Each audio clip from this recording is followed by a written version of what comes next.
প্রিয় দর্শক বন্ধুরা, উঠে আসছে মহামান্য কলকাতা হাইকোর্টের বিরাট একটি সংবাদ। উৎসশ্রী পোর্টালকে কেন্দ্র করে হাইকোর্টের নির্দেশই বা কী, অবশ্যই এই ভিডিওর মধ্যে উল্লেখ করছি। গুরুত্বপূর্ণ তথ্য আর্জেন্ট ভিত্তিতে ক্রিয়েট করতেই হচ্ছে আপনাদের জন্য। ভিডিওটিকে তাই শেষ পর্যন্ত দেখে নেবেন এবং শুনে বোঝবার চেষ্টা করবেন। চ্যানেলটিকে অবশ্যই সাবস্ক্রাইব করে নিয়ে সঙ্গে থাকবেন। চলুন কথাবার্তা না বাড়িয়ে আমরা মেন টপিকে ফোকাস করে সম্পূর্ণ বিষয়টিকে জেনে নেওয়ার চেষ্টা করি। বন্ধুরা, অত্যন্ত গুরুত্বপূর্ণ একটি ভিডিও এই মুহূর্তে দাঁড়িয়ে আজকের ডেটে উঠে আসছে, কার্যত উৎসশ্রী পোর্টালকে কেন্দ্র করে।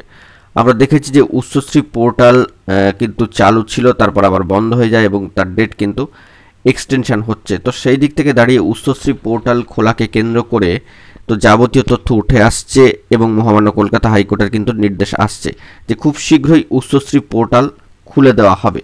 মহামান্য আদালতে জানালো প্রাথমিক শিক্ষা পর্ষদ। অবশ্য কতদিনের মধ্যে এই উৎসশ্রী পোর্টাল খোলা হবে, এবার প্রাথমিক শিক্ষা পর্ষদকে এই সংক্রান্ত তথ্য জানাতে নির্দেশ দিল মহামান্য কলকাতা হাইকোর্ট।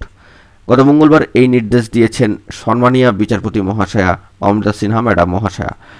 ওইদিকে মহামান্য আদালতে প্রাথমিক শিক্ষা পর্ষদ জানাচ্ছেন যে খুব শীঘ্রই এই উচ্চশ্রী পোর্টাল খুলে দেওয়া হবে।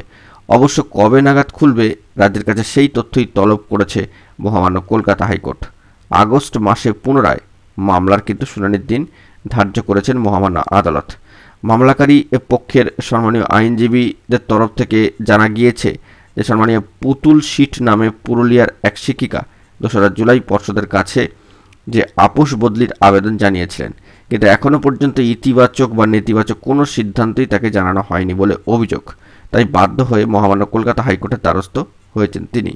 ওই দিন মামলা চলাকালীন মামলাকারী ওই শিক্ষিকার সম্মানীয় আইনজীবী সম্মানীয় সুদীপ ঘোষ চৌধুরী মহাশয় মহামান্য আদালতকে জানাচ্ছেন যে সম্প্রতি সম্মানীয় বিচারপতি রায়াশেখর মান্থা মহাশয় প্রাথমিকের মামলাগুলো শুনছিলেন।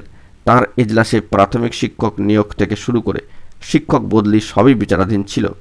সেই সময় দীর্ঘদিন উচ্চশ্রী পোর্টাল বন্ধ থাকায় অফলাইনে বদলির আবেদনে আইনি বৈধতা দেন সম্মানীয় বিচারপতি মান্থা মহাশয়, কিন্তু প্রাথমিক ছাড়াও বাকিদের ক্ষেত্রে বদলি নিয়ে কোনো সিদ্ধান্ত হয়নি। তিনি আরও বলেন যে পরে বিচার্য বিষয় বদল হওয়ায় প্রাথমিকের মামলাগুলি চলে আসে সম্মানীয় বিচারপতি অমৃতা সিনহা ম্যাডাম মহাশয়ের এজলাসে। সেই মামলাতেই মহামান্য আদালতে জানিয়েছে পর্ষদ। এরপর মামলাকারীদের তরফে এই বক্তব্যের পরিপ্রেক্ষিতে প্রাথমিক শিক্ষা পর্ষদের সম্মানীয় আইনজীবী জানাচ্ছেন যে অফলাইনে বহু বদলি সংক্রান্ত আবেদন জমা পড়েছে, সেগুলো কার্যকর করতে একাধিক তথ্য প্রয়োজন। ওই তথ্য না পেলে বদলির আবেদন কার্যকর করা অসম্ভব। সে কারণেই উচ্চশ্রী পোর্টাল খুলে দেওয়ার জন্য রাজ্যের কাছে আবেদন জানিয়েছে পর্ষদ, কিন্তু সেই আবেদনের প্রেক্ষিতে রাজ্যের তরফে এখনও কোনো জবাব মেলেনি। পর্ষদের তরফে এই বক্তব্য শোনার পরই সম্মানীয় বিচারপতি সিনহা ম্যাডাম মহাশয়ের নির্দেশ কতদিনের মধ্যে উচ্চশ্রী পোর্টাল খোলা হবে সেই সংক্রান্ত তথ্য জানাতে হবে পর্ষদকে। তারপরই বদলি সংক্রান্ত মামলাগুলি বিষয়ে সিদ্ধান্ত নেবে মহামান্য আদালত। প্রসঙ্গত দীর্ঘদিন ধরে বন্ধ রয়েছে উচ্চশ্রী পোর্টাল। এই পোর্টালের মাধ্যমে শিক্ষক শিক্ষিকাদের বদলির প্রক্রিয়া সম্পন্ন হয়।